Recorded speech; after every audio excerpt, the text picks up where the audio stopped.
So today I'm going to be demonstrating the circulatory system.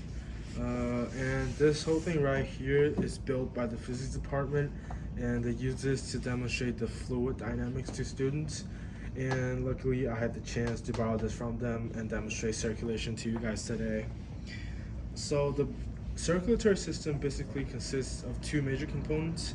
It is the heart and enclosed system of vessels that contain arteries, veins, and capillaries. And that red pump right there resembles the heart, and we have a water bucket underneath that will suck out the water into this whole tubing network, and this tubing network resembles all the blood vessels that's going throughout the entire body that we have. And as we are going through this, I'll just introduce you guys a little bit about the network of the blood vessels using this demonstration. And as we can see right here, the single tube is basically represents the aorta of our heart, and then it branches out into arterioles, and then it further branches into our capillaries, and then capillary will then converge back to venules, and then veins, eventually back into the heart through vena cava. And I will be showing you guys the normal flow of water or blood in the circulatory system when all arteries or this tube are working properly. And after that, I'm going to be demonstrating how one arterial disease, atherosclerosis, will affect the blood flow of a certain area.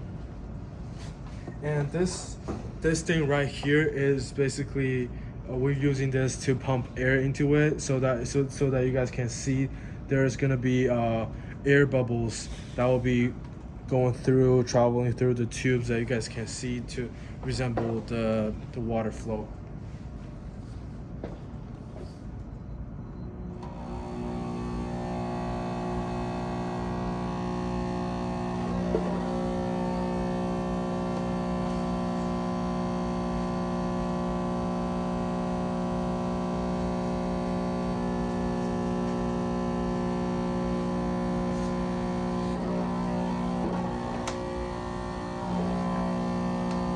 Because it's kind of loud, so I'm gonna just be keep demonstrating at this place.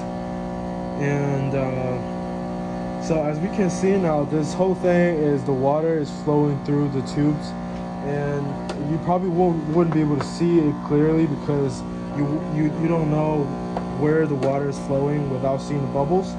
And now I'll be pumping ball airs into the tube, so you guys can see how the water is actually flowing throughout the system.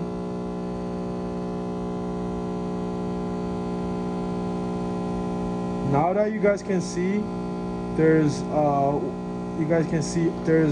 bubbles throughout this entire region, and this is what normal blood flow looks like when our entire circulatory system is functioning properly.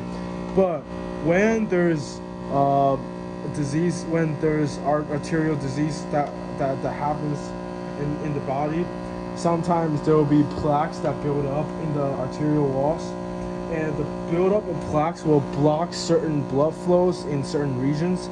In this case, we're just gonna cut off the water flow here to resemble this region getting blocked. And then now I'm going to be pumping more air into it.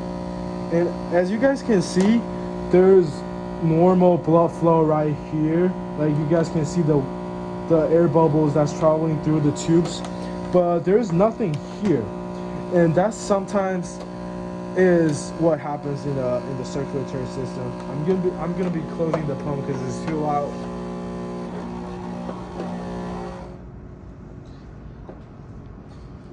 So as you guys can see right there, when the blockage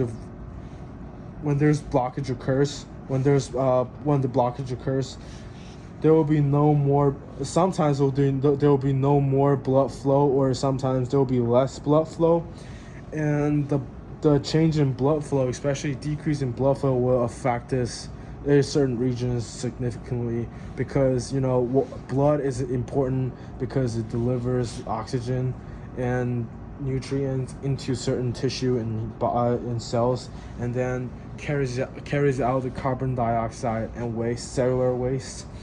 And if that does not successfully occur, that will cause the certain region damage, such as cell death or tissue death.